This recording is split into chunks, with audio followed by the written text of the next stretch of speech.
ফাতেমার হাদিস থেকে যদি আমার মা বোনেরা বিন্দু মাত্র শিক্ষা গ্রহণ করে, আপনারা যদি এই শিক্ষার কথাটা আমার মা বোনদের কাছে পৌঁছায় দেন, তাহলে সংসারটা একবার জান্নাতের টুকরা হবে।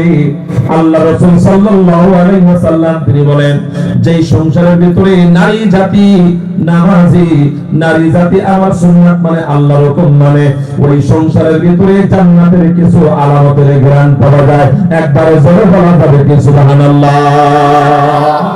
মুসলমানের ফাতেমা তুজারা ইচ্ছা করলে তার কলিজার টুকরা স্বামীর কাছে জিজ্ঞাসা না করে তিনি চলে যাইতে পারতেন, কিন্তু না, তিনার স্বামী যখন ঘরের ভিতরে প্রবেশ করেছে, স্বামীকে খাবার দিলেন, স্বামীকে সুন্দর করে শান্ত করলেন, মনের চাহিদা পূরণ করার পর স্বামীর গলা জড়ায় ধরে বলতেছেন, কলিজার টুকরা স্বামী, আমি আপনাকে একটা অনুরোধ করতে চাই, আপনার কাছে একটা অনুমতি নিতে চাই। কি অনুমতি তুমি আমার কাছ থেকে নিবা? আপনার কাছ থেকে সেই অনুমতিটা নিতে চাই। সেই অনুমতিটা হলো, আপনি তো জানেন আমি একটা ইহুদির কন্যাকে লেখাপড়া করাই, সে আমার কাছে জোর করে দাবি করেছে আমি যেন আমি তার বিবাহের অনুষ্ঠানে যাই। ওগো পয়গম্বর আরবীর জামাই, আপনি আমাকে একটু অনুমতি দান করবেন। আলী কারামাল্লাহু ওয়াজহু তিনি বলেন, ফাতেমা, আমি তোমাকে অনুমতি দিতে পারবো না, কারণ তুমি এমন একজনের কন্যা, তুমি এমন একজনের মেয়ে যিনি আরশের মেহমান হয়েছেন, তিনি এমন একজন মহামানব।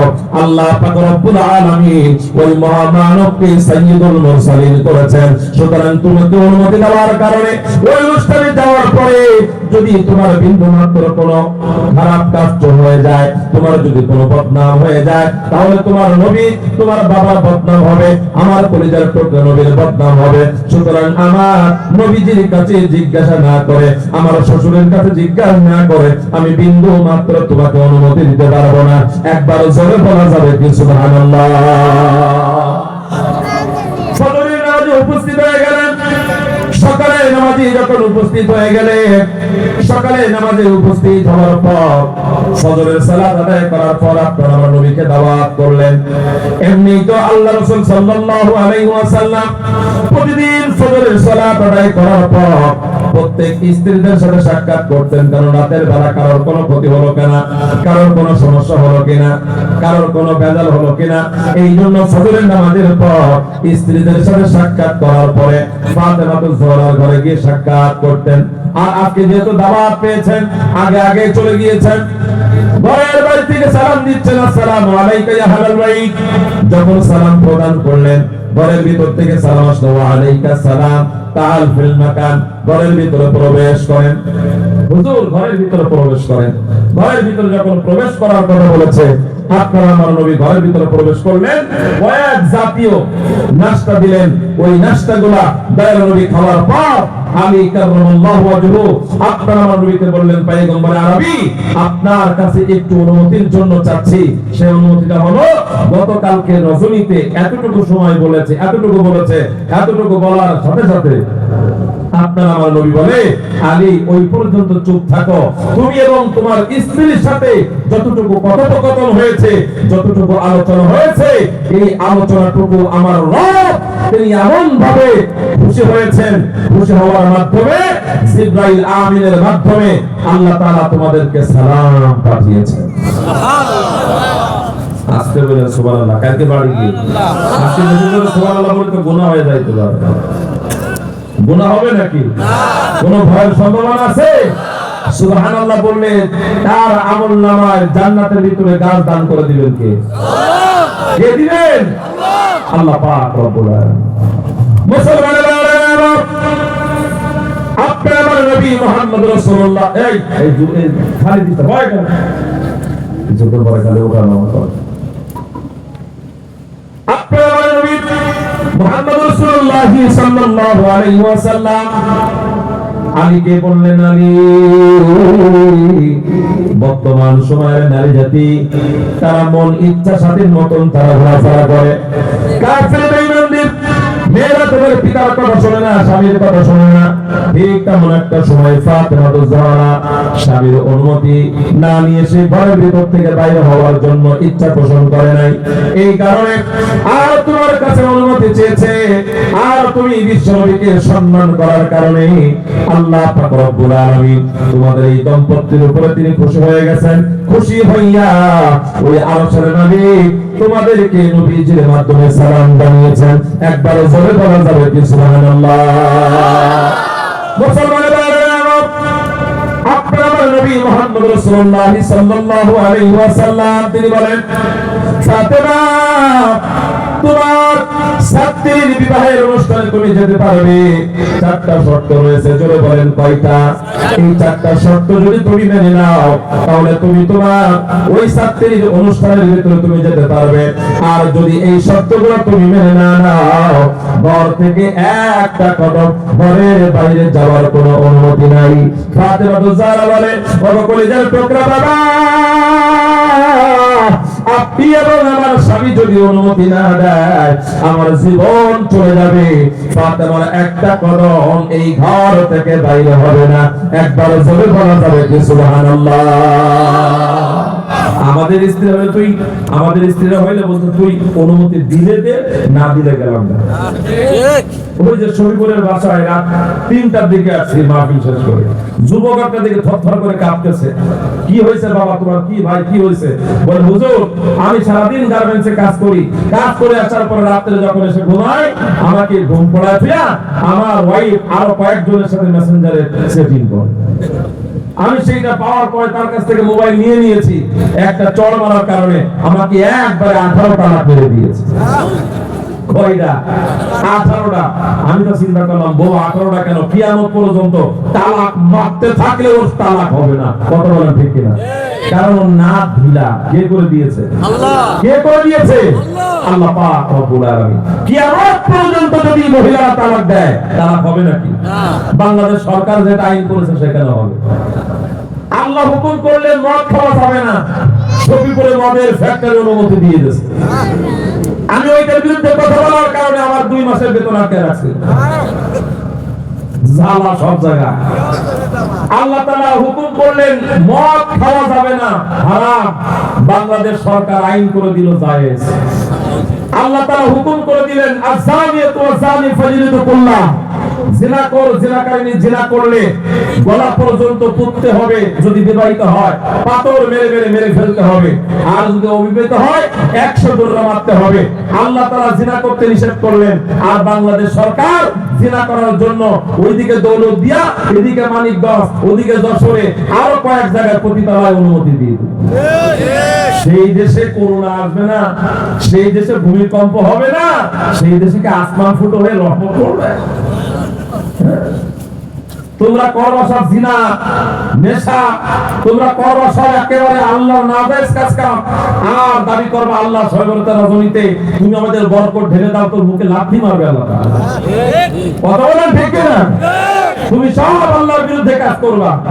এখন আপনি একটু বুদ্ধি করে বলেন, আল্লাহ হুকুম করলেন নেশাদ্রব্য না করার জন্য, জিনা না করার জন্য, আর বাংলাদেশ সরকার যদি সেটাকে বৈধ করে দেয়, সেটা বৈধ করে দেয়, কিয়ামত পর্যন্ত সেটা বৈধ হবে না। কথা বলেন ঠিক না? আর এজন্যই ইসলামী রাষ্ট্রের দরকার আছে না নাই? কথা বলেন আছে না নাই?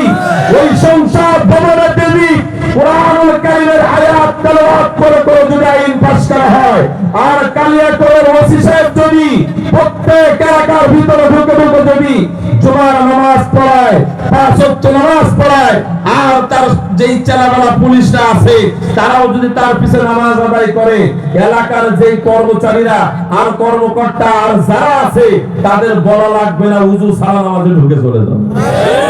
কথা বলেন ঠিক কিনা?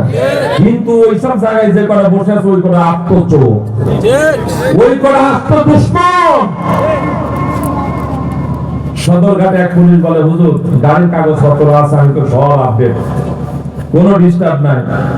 সবকিছু যখন খোঁজ খবর পাইলো না, তো ড্রাইভার বলে চোখ টাকাও তো নামাজি, 5 ওয়াক্ত নামাজ পড়ে, চোখ টাকাইছে, চোখ লাল কেন? ভাই এক ধারা 8 দিন সফর করতেছে, চোখ লাল হবে না থেকে চোখ কালো হবে? 8 দিন ধরে সফর করতেছে, চোখ লাল এই জন্য। বলেন আপনি নেশা করিস?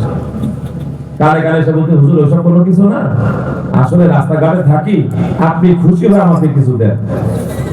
আমি বললাম খুশি হয়ে দিন কি এটা জায়েজ হবে? বলে জায়েজ আপনি করে নিয়েন, আমি তো আপনার কাছ থেকে সন্তুষ্ট চিত্তে নিচ্ছি। আমার কাছে সন্তুষ্ট চিত্তে দিলে মনে হয় এটা জায়েজ হয়ে যাবে। মানে 15, 16, 20 বছর ধরে কোরআনুল কারীম, হাদিস, মাসালা শিখলাম আমরা, আর আমাদের বসে বসে মাসালা শিক্ষা দেয় না। এটা বাটপার সমাজে আছে না নাই? কথা বলে আছে না নাই? ওই যে থানার সামনে সামনে লিখে দাও, জিডি করতে কোনো খরচ হয় না, মামলা করতে কোনো খরচ হয় না। যদি কেউ আপনাদের কাছে টাকা দাবি করে আমাদের কাছে ধরায় দেন, যেই বানারা লিখে দিয়েছে ওদের কাছে গোপনে টেবিলে টাকা না দিলে মামলা হয় না। কি বলেন, ঠিক কি না?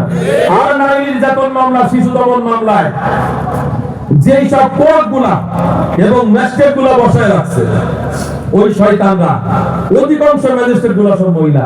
এখন আপনি একটা জিনিস হিসাব করেন, স্পিকার যদি মহিলা হয়, প্রধানমন্ত্রী যদি মহিলা হয়, মন্ত্রী যদি মহিলা হয়, বিচারক যদি মহিলা হয়, ওইখানে একটা মহিলা যদি মামলা দেয়, তাহলে ওই মামলার রায় আপনার দিকে আসবে নাকি মহিলার দিকে যাবে? শুধু নাল ফেলাবা, কিন্তু কোনোদিন খাইতে পারবা না। শুধু আফসোস করে বলে যাবে, এই যে হার্ভেস্টার করে পুরুষটা কোন কারণে করে, ঘরের ভিতরে জ্বালায়, ওই জ্বালা সহ্য করতে না পারে একে ঘাটে মরে যায়। ওর কারো কাছে বলতে পারে না, কারণ আমার বউ যদি আমাকে জ্বালায়, আমি কোন জায়গায় গিয়ে বলবো? কারণ আমার বললে আমি যদি আলোচনা করি তাহলে তো আমার নিজের মান সম্মান শেষ। এখন নিতেছি এমডি সাহেবের ঘরওয়ালা যদি বলে, ওয়াইফ যদি বলে, আমি যা বলবো তাই শুনতে বাধ্যতামূলক শুনতে হবে। যদি তা না শুনে কয়েকদিন পরে মামলা করে দেবে, জেলখানার ভিতরে থাকবে। এদিকে ফ্যাক্টরি আউট। সব জায়গায় ভেজাল আছে না নাই? আছে না নাই?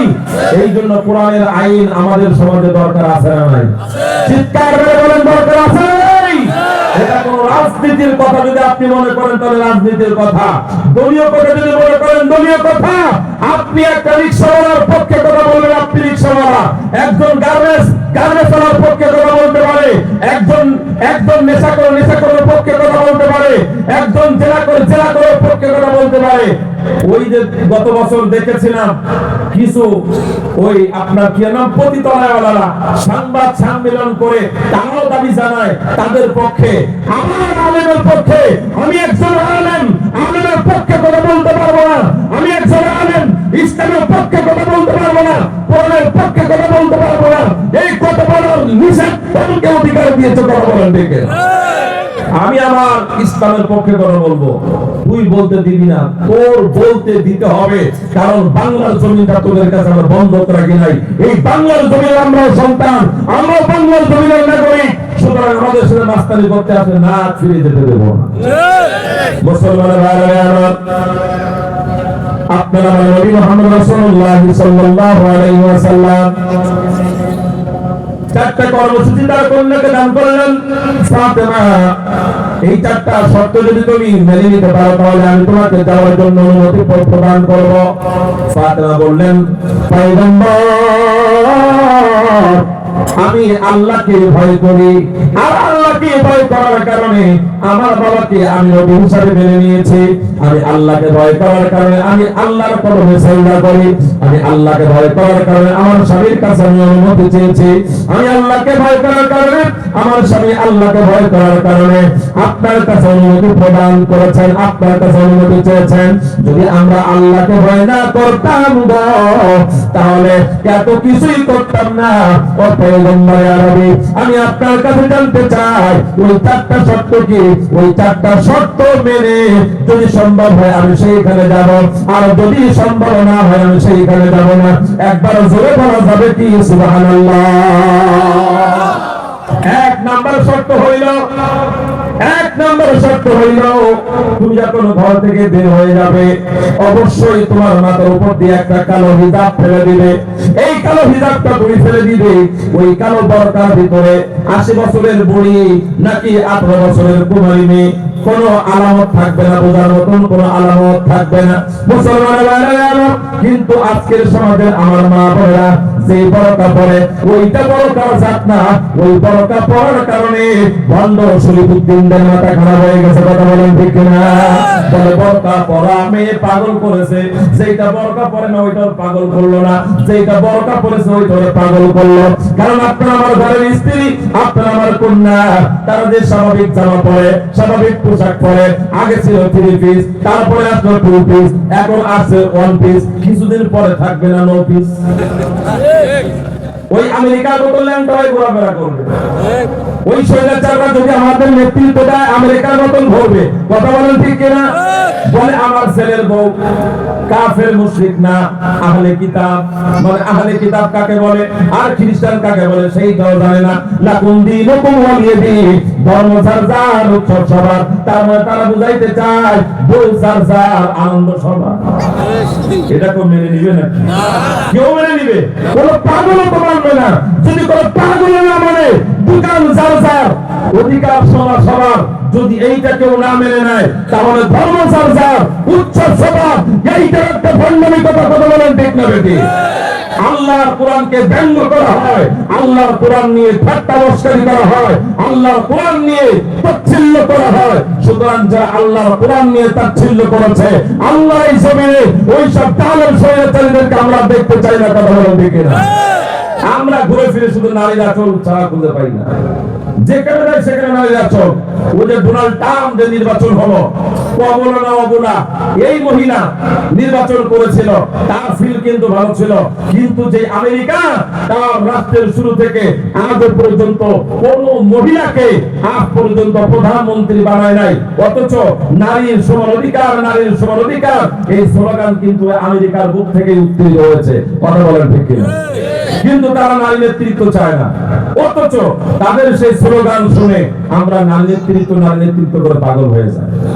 ডোনাল্ড ট্রাম্প যখন ক্ষমতায় চলে আসলো, পাস করলো, আমার বাংলাদেশের কিছু সংখ্যক ভাইদের মুখে আবার হাসি ফুটে গেল। বুবু মনে হয় আবার ফিরে আসবে। কি বলেন ঠিক কিনা? আবার একটু আলোচনা শুরু করে দিয়েছে, বুবু মনে হয় আবার ফিরে আসবে। আমরাও তো চাই তোমার বুবু ফিরে আসুক, কমলা লেবু খাওয়াবো। আসুক বাবা, কমলা লেবু খাওয়াবো। কিন্তু সেই কমলা লেবুটা কমলা লেবু থাকবে না, লোহার আন্ডা থাকবে, লোহার আন্ডা। মুসলমান ভাইরা আমার আনন্দ শুরু করে দিয়েছে। শুধু তাই না, ডোনাল্ড ট্রাম্প যখন ক্ষমতায় চলে আসছে, বাংলাদেশে ইসকনের দালাল, যে ইসকনের দালালকে অ্যারেস্ট করেছে আইন শৃঙ্খলা রক্ষাকারী বাহিনী, ওই দালালকে কেন ধরলো এই মূল খবর তারা জানে না। মূল খবর মানুষের সামনে প্রচার করে না। আমাদের দেশে এখনো পর্যন্ত কিছু স্বৈরাচার আমাদের বিভিন্ন জায়গায় শাখা উপশাখায় বসে আছে। কথা বলেন ঠিক না? তারা বিভিন্ন জায়গায় বসে বসে আমাদের শুধু মারার পায়তারা করতেছে। ওই ইসলামের ওই শয়তান বলেছিল, চিঠি লিখে পাঠিয়েছিল ডোনাল্ড ট্রাম্পের কাছে, ডোনাল্ড ট্রাম্প বাংলাদেশের জাতীয় মসজিদ বাইতুল মোকাররমে আমাদের রত্নগিরি মন্দির ছিল সেই প্রাচীন কালে। সুতরাং ওই প্রাচীন কালে রত্নগিরি মন্দির ছিল। আপনি আমি কোনদিন শুনেছি? বাপ দাদার কাছ থেকে কোনদিন শুনছেন যে বাইতুল মোকাররমের ওখানে রত্নগিরি মন্দির ছিল? সত্য কথা বলেন, কেউ কোনদিন শুনছেন? কেউ কোনদিন শোনেন নাই। ওই শয়তান দাবি করেছে যে বাইতুল মোকাররম ভেঙে ওইখানে রত্নগিরি মন্দির করে দেওয়া হোক। ওই কারণে আমার বাংলাদেশের যুবকদের মাথা খারাপ হয়ে গেছে। ওই ভারতবর্ষে আমার বাবরি মসজিদ ভেঙে তারা রাম মন্দির নির্মাণ করেছে। আমরা অনেক আন্দোলন করেছি, কোনো লাভ হয় নাই। শুধু তাই না, আজমির শরীফে একজন পীর গুণী আছেন, যেটাকে আমরা পুরোপুরি সমর্থন করি না, কারণ ওখানে অনেক গুনাহের কারখানা। কিন্তু সেইটাও তো একটা মুসলমানদের আস্তানা। সেইটাকে দখল করার জন্য তারা বিভিন্ন রকম পায়তারা করতেছে। আমরা অনেক লেখালেখি করেছি, কোনো লাভ হচ্ছে না। ওইটা আমাদের এরিয়ার বাইরে। গতকালকে আমার প্রোগ্রাম ছিল কালীগঞ্জ সাতক্ষীরা, আপনার হাউস বিল্ডিং এলাকায়।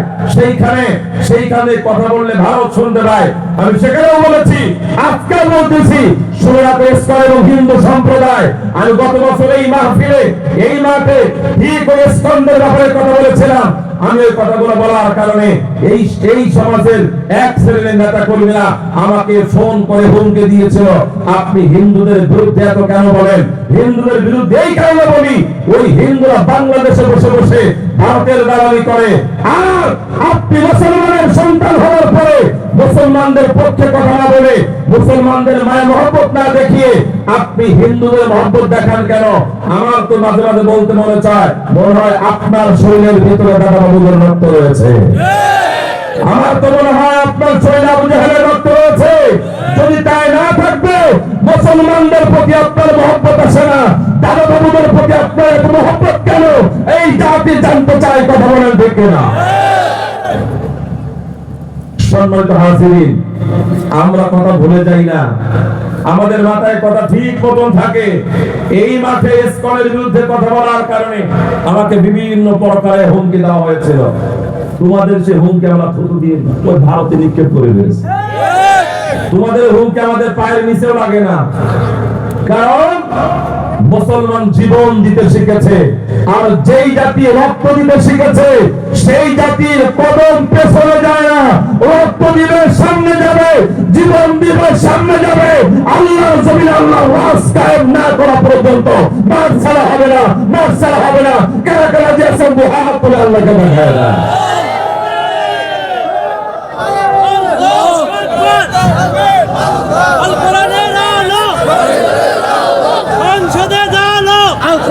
আলহামদুলিল্লাহ। সম্মানিত উপস্থিতি, আমাদের মনের আশা সংসদ ভবনে কোরআনের আইন চালু করতে হবে। কথা বলেন ঠিক না? সেখানে আমি এমপি হব না, মন্ত্রী হব, চেয়ারম্যান হব না, কি হব, ওইটা দেখা আমার কোনো টার্গেট না। আমার মনের মূল আশা হলো আল্লাহর জমিনে আল্লাহর কোরআনের রাজ কায়েম করতে চাই। কথা বলেন ঠিক না?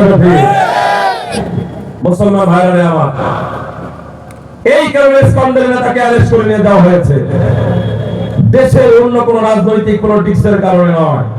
সুতরাং আজ পর্যন্ত বাংলার জমিনে বসে ভারতের দালালি যারা করবে, বাংলার জমিনে বসে ইসকনের দালালি যারা করবে, বাংলার জমিনে বসে মুসলমানদের সঙ্গে যারা গাদ্দারি করবে, ওই শরীয়তের যেরকম ভূমিকা আমরা পালন করেছি, বাংলার জমিন থেকে তাতে বাধ্য হয়েছি। আজও পর্যন্ত গুপ্তচরের মাধ্যমে কোন রাষ্ট্রিক বেঈমান যদি ওই ভারতের দালালি করে, বাংলার বিরুদ্ধে যদি কোনো ষড়যন্ত্র করে, আমরাও তাদের দাঁত ভাঙা জবাব দিতে বাধ্য হব। কথা বলেন ঠিক না?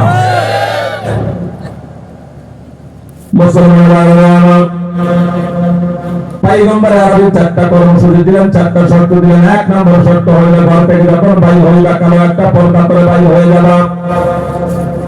আল্লাহর নবীর কলিজার টুকরা ফাতেমা বললেন, আব্বা ঠিক আছে, এমন একটা বরকা পরব, এই বরকার ভিতরে 18 বছরের কন্যা নাকি 18 বছরের বৃদ্ধা, এইটা দেখার কোনো সুযোগ থাকবে না। 2 নম্বর শর্ত হইল পূজা কোন রাস্তা দিয়ে চলবে, তোমার চোখ 2টা গাছের দিকে থাকবে না, বেটা মানুষের চোখের দিকে থাকবে না, তোমার চোখ 2টা মাটির দিকে থাকবে।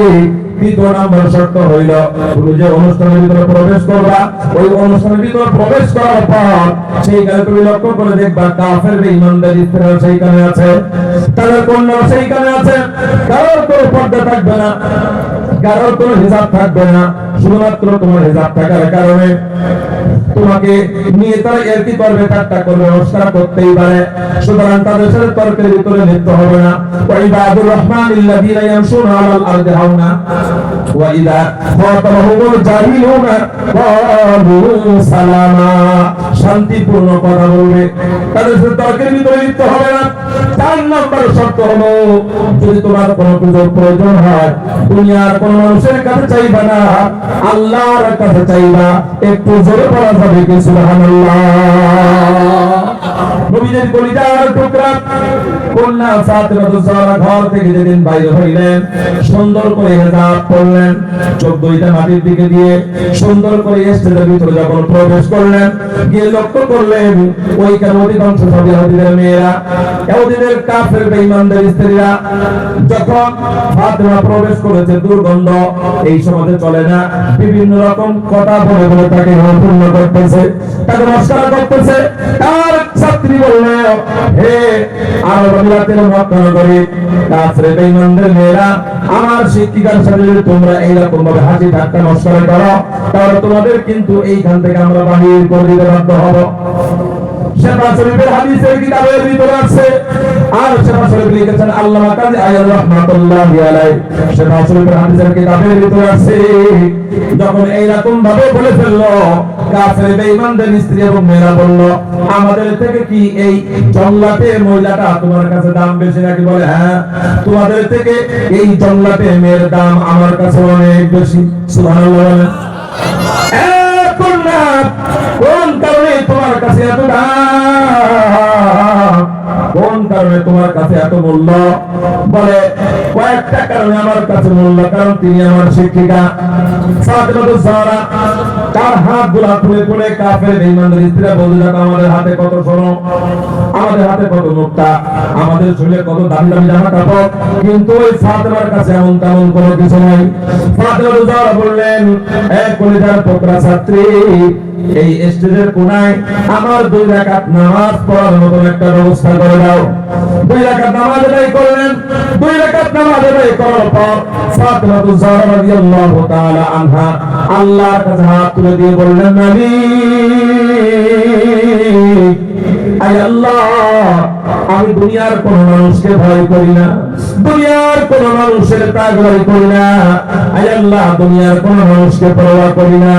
আমি আমার নবীর প্রতি ঈমান আনয়ন করেছি, আর আপনার প্রতি ঈমান আনয়ন করেছি জাহান্নামের ভয়ে। আপনার প্রতি বিশ্বাস স্থাপন করেছি জাহান্নামের ভয়ে। আমি আপনাকে ভয় করি আল্লাহ। সুতরাং দয়ার মালিক, আজকে আমার সাথে ইসলামের একটা সম্পর্ক, আজকে আমার সাথে আপনার নবীর একটা সম্পর্ক, আজকে আমার সাথে আমার স্বামীর একটা সম্পর্ক, আজকে আমার সাথে আমার স্বামীর একটা সম্মানের সম্পর্ক। সুতরাং আল্লাহ, দুনিয়ার কোন সম্পদ আমার দরকার না, দুনিয়ার কোন পোশাক আদি আমার দরকার না। ও দয়ার মালিক, আপনি আমাকে এমন কিছু পোশাক অলংকার দান করবেন, যে পোশাক অলংকার গুলো দেখার পর এই কাফের বেঈমানদের মেয়ে এবং স্ত্রীরা ইসলামের জন্য যেন নরম হয়ে যায়। একবার জোরে বলা যাবে কি সুবহানাল্লাহ? মুসলমানেরা, হযরত ফাতেমাতুজ জাহরা এমন ভাবে যখন দোয়া করলেন, মুখে দেওয়ার আগে হযরত ফাতেমার সামনে আল্লাহ পাক রব্বুল আলামিন জান্নাতের ফেরেশতাদের মাধ্যমে জান্নাতের দামি দামি অলংকার এবং সুন্দর সুন্দর পোশাক দিয়ে দিয়েছে। একবার জোরে বলা যাবে কি সুবহানাল্লাহ? কাফের বেঈমানদের স্ত্রী এবং মেয়েরা বলতেছে, ফাতেমা, ওয়া আনা ফিল কলবিহি নূরুল ওয়াল মাজরুহা, এগুলা কোথা থেকে পাইলা, কোন জায়গা থেকে আনলা? ফাতেমাকে জিজ্ঞাসা করছে, এটা পৃথিবীর কোন মার্কেটের অলংকার? আমাদের সাথে মেলে না, তোমারটা একটু স্পেশাল, তোমার হাতটা অনেক সুন্দর, তোমার পোশাকটা অনেক সুন্দর, পৃথিবীর কোন মার্কেটের থেকে এনেছো? এখনই বলো, দ্রুতভাবে সেখান থেকে কিনে নিয়ে তোমাকে দেখাই দিব। ফাতেমাতুজ জাহরা তিনি বলেন, হে কাফের বেঈমানদের মেয়েরা, শুনে রাখ, এইটা পৃথিবীর কোন মার্কেট থেকে পাওয়া যাবে না। আমি যেই রবের গোলামি করি, আমি যেই রবের ভয় করি, আমার সেই রবের কাছে আমি সিজদা করেছি 4টা, দোয়া করেছি ভয় করার কারণে, তার কাছে মাথা নত করার কারণে আমার সেই রব জান্নাতের ভিতর থেকে চমৎকার পূর্ণ অলংকার এবং গহনার ব্যবস্থা করে দিয়েছে, পোশাকের ব্যবস্থা করে দিয়েছে। বলেন সুবহানাল্লাহ। কাফের বেঈমানরা বলতেছে, দীর্ঘদিন মূর্তির ইবাদত করলাম, দীর্ঘদিন উপাসনা করলাম, এত চাইলাম, কোনো কিছু দিল না, আর তুমি 2 রাকাত নামাজ পড়ে তোমার সে রবের কথা চাওয়ার মাত্রই দিয়ে দিল। সুতরাং আর দেরি করো না, পড়ায় নাও কালিমা লা ইলাহা ইল্লাল্লাহু মুহাম্মাদুর রাসূলুল্লাহ। মুসলমানেরা, আল্লাহকে যারা এই জমিনের উপরে ভয় করবে, পয়গম্বর আলাইহিস সালাতু ওয়াস সালাম তিনি বলেন, দুনিয়ার পরে আর যাই হোক আর না হোক, আল্লাহ পাক রব্বুল আলামিন তাদের সম্মান বাড়িয়ে দিবে, তাদের রিজিক বাড়িয়ে দিবে, তাদের কোনো চিন্তা নাই, কোনো ভয় নাই। যারা আল্লাহকে ভয় করে জমিনের উপরে চলবে, পৃথিবীর কোন মানুষের কাছে মাথা নত করবে না, কিন্তু রাতের গভীরে তাহাজ্জুদের নামাজের ভিতরে মাথা নত করে আল্লাহর কাছে যারা কান্নাকাটি করবে, পুরা সমাজের ভিতরে আল্লাহ পাক রব্বুল আলামিন ওই সমস্ত মানুষগুলোর সম্মান বাড়িয়ে দিবে। একবার জোরে বলা যাবে কি সুবহানাল্লাহ? কিন্তু আমাদের সমাজের চিত্র পরিবর্তন হয়ে গেছে। নেতা কর্মীরা মনে করে টাকা মারলে সম্মান সম্মান পাওয়া যায়, কিন্তু না টাকা মারলে সম্মান পাওয়া যায় না। মনে করে যে টাকা গোপনে গোপনে দিলে সম্মান পাওয়া যায়, না টাকা খরচ করলে সম্মান পাওয়া যায় না, আল্লাহর কদমে সেজদা করলে সম্মান পাওয়া যায়। মুসলমানের ভাইরা আমার, এখানে অধিকাংশ যুবক ভাই বেশি দিন এই দুনিয়ার পরে বেঁচে থাকা যাবে না, অল্প সময়ের ভিতরে দুনিয়া থেকে বিদায় নিয়ে চলে যাইতে হবে। গত কয়েকদিন আগে মাহফিল করে রাতের বেলা মাগুরা থেকে প্রাইভেটে বাড়ি যাইতেছিলাম, একটা গাড়ি অ্যাক্সিডেন্ট করলো। আর অ্যাক্সিডেন্ট করার পর রাস্তার পরে দেখলাম অনেকগুলো মানুষ, যেই মানুষগুলো অ্যাক্সিডেন্ট করেছে ওই মানুষগুলোর লাশ কবর দেওয়ার মতন টুকরা পর্যন্ত খুঁজে পাওয়া যায় না। বিদেশি একটা সন্তান, তার একটা হাত কেটে পড়ে গেছে, মাথার একটা সাইড একেবারে চাপটা হয়ে গেছে।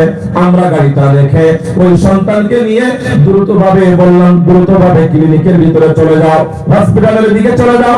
কিন্তু ওই যুবক বলতেছেন, হুজুর ক্লিনিকে যাওয়ার কোনো দরকার নাই, হসপিটালে যাওয়ার কোনো দরকার নাই।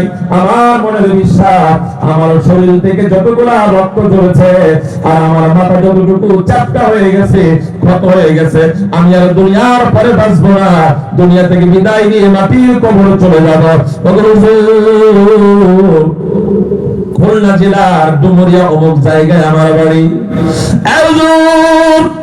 আমার মা অনেক গরিব, আমার বাবা অনেক গরিব মানুষ, আমাকে অনেক কষ্ট করে জায়গা জমি বিক্রি করে, ছোট ভাইদের জায়গা জমি গুলা বিক্রি করে আমাকে বিদেশ পাঠিয়েছিল। 8 বছর বিদেশে কষ্ট করার পর আমি বাড়ি ফিরতেছিলাম। এই গাড়িতে একটা প্রাইভেট কার নেই নাই, টাকাগুলো অফিসে খরচ হয়ে যাবে, এই জন্য এই গাড়িতে করে আমি বাড়িতে যাইতেছিলাম। আমার জন্য আমার মা, আমি যখন বিদেশে যাইতেছিলাম অল্প কিছু টাকা কম পড়ে গিয়েছিল। মায়ের গলার একটা চেন ছিল, যে চেনটা আমার দাদি তার শাশুড়ির কাছ থেকে পেয়েছিল। আমার দাদি আমার মাকে দিয়েছিল, আর আমার মাকে দেওয়ার পর বলেছিল তার যে বৌমাটা হবে তার বৌমাকে যেন সে দিয়ে দেয়, বংশ পরম্পরায় যেন এরকম ভাবে চলতে থাকে। আমার সেই না, তার গলার সেই চেনটা পর্যন্ত বিক্রি করে আমার বিদেশের জন্য টাকা সংগ্রহ করে দিয়েছে। আমার মা আমার জন্য অপেক্ষা করতেছে, আমি কখন বাড়িতে যাব। আমার মায়ের জন্য আমি সুন্দর নেকলেস কিনেছি, কানের দুল কিনেছি, অনেক স্বর্ণ কিনেছি। ওই গাড়ির ভিতরে দেখেন সুন্দর করে কষ্টিপ দিয়ে পেঁচানো কয়েকটা কার্টন রয়েছে, ওই কার্টন গুলো আমার কার্টন। ওই কার্টন গুলো নিয়ে ওই একটা কার্টনের ভিতরে লক্ষ্য করবেন কিছু অলংকার কষ্টিপ দিয়ে পেঁচানো, নাম লেখা রয়েছে আমার মায়ের নাম। আর একটা মেয়ে একদিন নয় 2 দিন নয় 2.5 বছর ধরে আমার জন্য অপেক্ষা করতেছে। দেখা দেখি সবকিছু শেষ, বাড়িতে যাব 2 দিনের পরে আমাদের বিবাহের অনুষ্ঠান। ওই মেয়েটা 2.5 বছর ধরে আমার জন্য অপেক্ষা করতেছে। আমার পক্ষ থেকে ওই মেয়েটার কাছে ক্ষমা চাইবে, আল্লাহ বান্দা তোমার কাছে ক্ষমা চেয়েছে, তোমাকে কষ্ট দিয়েছে, বিবাহ করতে পারবো। মুসলমান ভাইরা আমার, যুবকের একটা চোখ বলে গিয়েছে, আর একটা চোখ দিয়ে ঝরঝর করে পানি ঝরে ঝরে পড়তেছে, রক্ত গোলা গলে গলে পড়তেছে, আওয়াজ বাইর হইতেছে না। আর যুবক হাওমাও করে কাঁদতেছে আর বলতেছে, হুজুর এইটা আমি আপনার কাছে এই জন্য দিতেছি, আমার মনের বিশ্বাস আপনি একজন আলেম, এই পৃথিবীর ভিতরে এই আলেম কোন রকম বিশ্বাসের খেয়ানত করতে পারে না, আমি আপনার কাছে বিশ্বাস করে দিয়ে দিলাম। আমার ড্রাইভার ছিল আবু সুফিয়ান, হাওমাও করে কাঁদতেছে আর বলতেছে, হুজুর কথা বাদ দেন, দ্রুত নিয়ে চলেন হসপিটালে যাই। আমি ওর কানে কানে বললাম, আরে আবু সুফিয়ান, ওর যে অবস্থা হসপিটাল পর্যন্ত হয়তো যাবে না, কথাই বাইরে হইতেছে না। শেষ পর্যায়ে গাড়িতে তোলো, সে তার সাথে আমি কথা বলবো, আর সে কি কথাগুলো বলতে চায় এর ভিতরে তুমি গাড়ি চালাইতে থাকবে, আর তার কথাগুলো আমি শ্রবণ করতে থাকবো। যদি আল্লাহ তাআলা হায়াত দেয় হসপিটাল পর্যন্ত নিয়ে যাব, আর যদি দুনিয়া থেকে বিদায় নেয় তাহলে হসপিটালে যাব না, তার বাড়ি পর্যন্ত পৌঁছায় তার মার কাছে জমা দিয়ে দেবো, তার পরিবারের কাছে গিয়ে একেবারে সব খুলে বলবো। যুবকটা বলল, হুজুর আমার মায়ের কাছে আমার জন্য মাপ চাইবেন, আমাকে আমার জন্য দোয়া করতে বলবেন, আমি আমার মার পরিপূর্ণ হকটুকু আমি আদায় করে দিতে পারলাম না।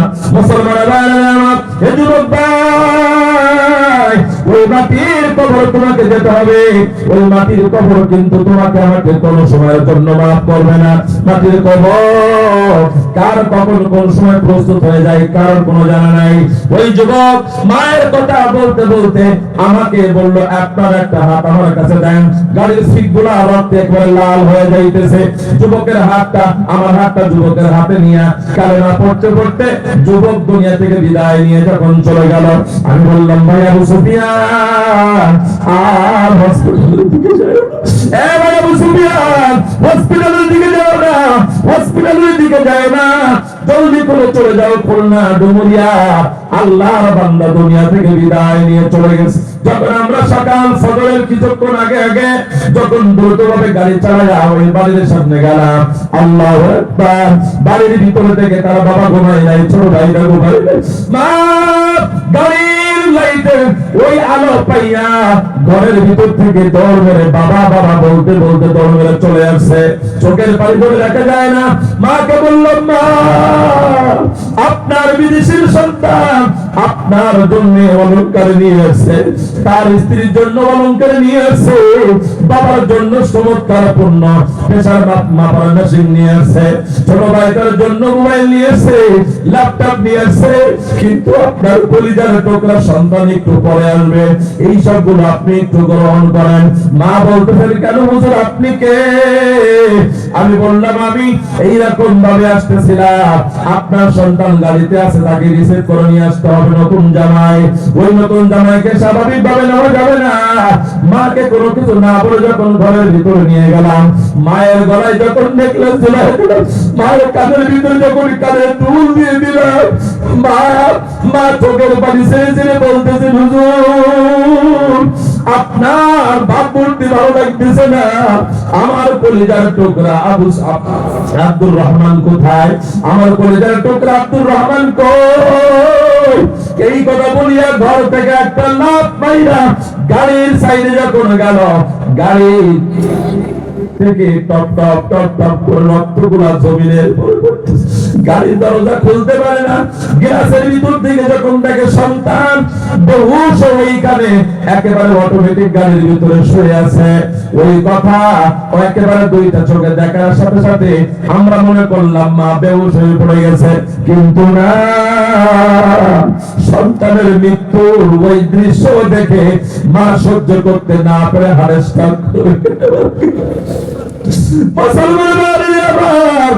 এই দুনিয়া কিসের টাকা পুরি করে রে ভাই, কিসের এত অহংকারী করে রে ভাই, কিসের এত বরত্ব করো রে ভাই। এই দুনিয়ার পরে আজকে আছো কালকে থাকতে পারবে না। এই দুনিয়ার পরে তোমার আমার সম্পদ, তোমার আমার মোটরসাইকেলটা মোটরসাইকেলের জায়গায় থাকবে, তোমার আমার প্রাইভেট কারটা প্রাইভেট কারের জায়গায় থাকবে, তোমার আমার স্ত্রী তার সুন্দর জাতির উপরে ঘুম পড়ে থাকবে, তোমার আমার কন্যা তোমার আমার সন্তান হয়তো দু একদিন বাবা বাবা বলে বলে ডাকবে, কিন্তু কয়েকদিন পরে আর বাবার কথা মনে থাকবে না। যেই স্ত্রীর জন্য হালালকে হালাল মনে করলে না, যেই বাবার জন্য হারামকে হারাম মনে করলে না, সন্তানকে খুশি করার জন্য হারামের ভিতরে হাত ঢোকায় দিয়েছে, আর সেই স্ত্রীর জন্য হালালকে হালাল মনে করো নাই, হারামকে হারাম মনে করো নাই।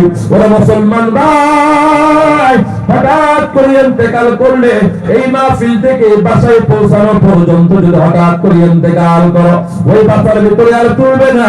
স্ত্রী বলবে, ছোট ছোট বাচ্চাগুলো ভয় পাবে।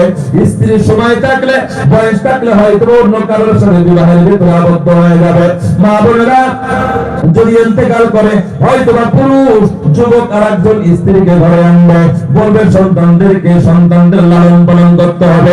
সুতরাং এই দুনিয়া আপন কোন জায়গা না, এই দুনিয়াতে আপন বলতে কেউ নাই।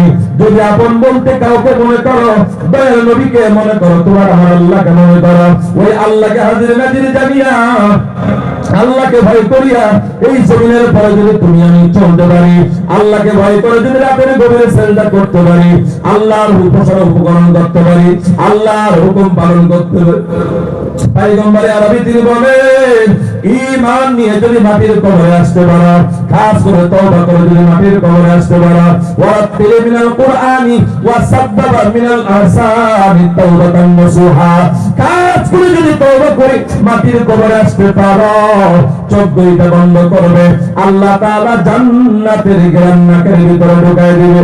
এই জন্য মানুষকে দেখানো না, দুনিয়ার কোন মানুষকে খুশি করার জন্য না, আল্লাহকে খুশি করার জন্য। আল্লাহকে ভয় করে কারা কারা দাঁড়িয়ে রাখবা, কারা কারা 5 ওয়াক্ত নামাজ আদায় করবা, নবীর সুন্নাত মেনে চলবা, দুই হাত আল্লাহকে দেখায়া দাও। ও দয়ার মালিক, আয় আল্লাহ, আমার ফরহাদ ভাই তার অক্লান্ত পরিশ্রমের আজকের এই মাহফিল, হাজার হাজার মানুষ নিয়ে দুইটা হাত আপনার কাছে উত্তোলন করে দিয়া আপনার কাছে তওবা করতেছি, আমাদের তামাম জীবনের গুনাহগুলো আল্লাহ আপনি মাফ করে দেন। আয় আল্লাহ, আমাদের তওবাকে কবুল করে নেন, আপনার হুকুম পালন করব, নবীজির সুন্নাতের উপর আমল করব।